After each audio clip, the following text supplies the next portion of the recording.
Today we're going to be showing you how to measure your discharge for a universal boot. All you're going to need is a tape measure. First, we're going to measure the width of our discharge.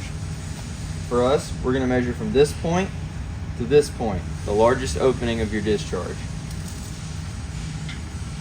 For us, we're reading about 14.5 inches on our width. Next, we're going to measure the height.